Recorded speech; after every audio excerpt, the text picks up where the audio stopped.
بسم اللہ الرحمن الرحیم۔ میرا بڑا دل کرتا تھا مجھے حضور کی زیارت ہو، میں درود پاک پڑھتا سو گیا۔ میرے نصیب دیکھو کہ میں خواب دیکھتا ہوں کہ اللہ کے محبوب نا فجر کی جماعت کرا رہے ہیں۔ فرماتے ہیں نبی پاک صلی اللہ علیہ وسلم نے جماعت کرائی اور غلاموں کی طرف رخ نور پھیرا۔ ایک صحابی کے باغ میں تازہ کھجوریں پکی تھی، وہ صحابی ٹوکرے میں ڈال کے حضور کی بارگاہ میں لائے۔ نبی پاک صلی اللہ علیہ وسلم نے ایک کھجور اٹھائی اور اٹھا کے منہ میں رکھی، پھر حضور صحابہ کو دینے لگے۔ فرماتے ہیں قربان جائیں نمبر میرا بھی لگ گیا۔ کھجور کھائی، کچھ کھجور کا مزہ تھا، کچھ دست مصطفیٰ کا مزہ تھا۔ فرماتے ہیں بڑا ہی مزہ آیا، بڑا ہی سرور آیا، دل کرتا تھا کھجور ایک اور ملے، لیکن سب کو ایک ایک مل گئی تھی۔ ادب کا تقاضا یہی تھا کہ میں بھی دوسری کا سوال نہ کروں، ابھی کھجور کھا ہی رہا تھا کہ میری آنکھ کھل گئی، فجر کی اذان ہو گئی۔ فرماتے ہیں میں اٹھا تو کھجور کا ذائقہ ابھی بھی میرے منہ میں موجود تھا۔ فرماتے ہیں دل گرفتہ، دل کرتا تھا آئی یا رات وصال دے والی تے ربا رات مکن نہ دیوی۔ کہتے ہیں بھارا دن چڑھ گیا، اذان فجر ہو گئی، صبح صادق طلوع ہو گئی۔ میں اٹھا، وضو کیا، سنت ادا کی، مسجد میں جا کے نماز کے انتظار میں بیٹھ گیا۔ فرماتے ہیں فاروق اعظم جماعت کرانے آئے۔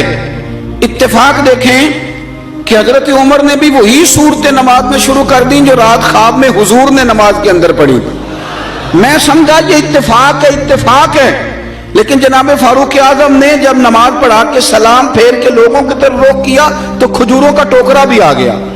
میں نے سمجھا یہ بھی اتفاق ہے۔ فرماتے ہیں عمر نے ایک کھجور اٹھائی اور باقی بانٹنے لگے، اور عمر نے ایک کھجور مجھے بھی دی۔ کھجور میں نے کھائی، مزہ مجھے بڑا آیا۔ حضور صلی اللہ علیہ وسلم سے تو ادب کی وجہ سے نہیں مانگی تھی، عمر تو اپنا دوست تھا، اپنا یار تھا، مجھ سے ہر کام میں مشورہ لیتا تھا۔ کہتے میں نے فوراً کہا عمر ذرا ایک دینا، ایک کھجور اور دینا۔ فرماتے ہیں فاروق اعظم نے اٹھائی، میں سمجھا ملنے لگی ہے، اٹھائی، اور جب حضرت فاروق اعظم نے کھجور بڑھائی اور پکڑا کسی دوسرے صحابی کو دی اور مسکرا کے میری طرف دیکھا، فرمانے لگے علی یوں تو نہ کر یار، اگر رات کو تو حضور سے دوسری لیتا تو میں بھی سویرے تجھے دوسری دے دے، اگر حضور سے رات دوسری لیتے تو میں بھی تمہیں سویرے دوسری دے دیتا۔ خواب میری وچایا ماہی تے میں گل وچ پا لیاں باواں، اور لوگ کو ڈر دی ماری آنکھ بھی نہ کھولا کتے پھر وچھڑ نہ جا۔ حضور کی محبت کا ایک تقاضا اور بھی ہے کہ ہمارا نا اپنے نبی سے ملنے کو بھی دل چاہے۔ میں آپ کو ایک بات عرض کروں، شاید میں سارا دن ہی وظیفے بتاتا ہوں، دکان نہیں چلتی تو وظیفہ بتا دیں،